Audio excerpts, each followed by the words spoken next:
March 29th, starting to green up, starting to be able to determine what kind of damage we might have from the winter.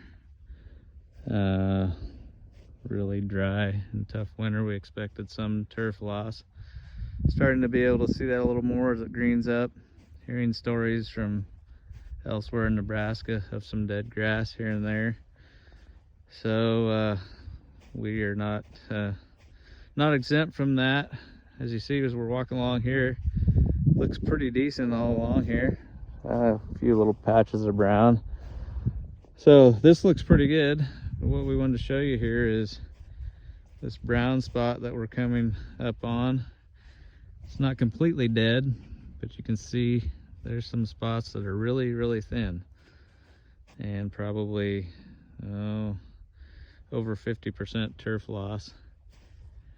So the only difference between this area right here and what you see over here is our ability to get this watered during the early part of February. We charged up our system and watered then because it was so dry. Usually wouldn't take that risk, but knew we needed to do something. And it just happened some of those heads were still froze up and wouldn't come on. And what you're seeing over here in this corner of 17 fairway, there's a head right by this bunker and one right up ahead of us. Neither one of those would come on because they were froze up.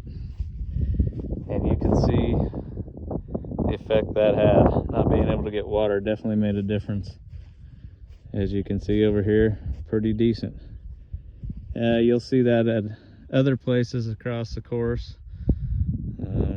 On the right side of 12, the bottom of 14. And interestingly, most of those spots that is showing up is low areas that generally have the best grass coming out in the spring.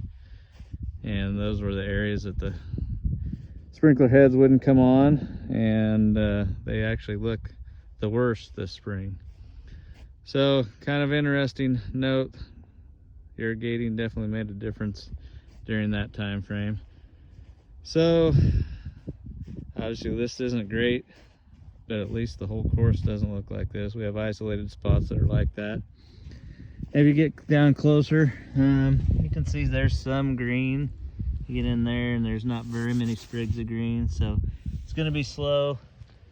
Probably push these areas along with fertilizer, probably do some seeding, and try and regain a good stand of turf. So it'll be a little bit of a slow process to get back to good conditions this spring, but I guess that's what we're faced with.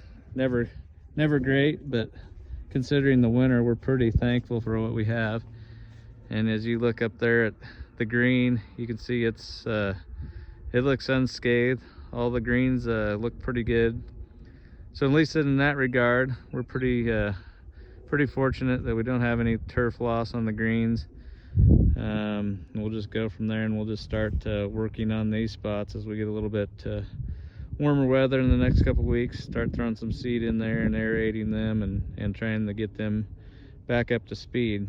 But kind of interesting how winter weather always affects turf a little bit differently.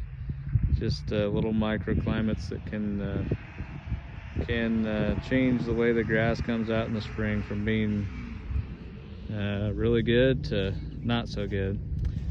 So anyway, that's the report from Wild Horse at the end of March.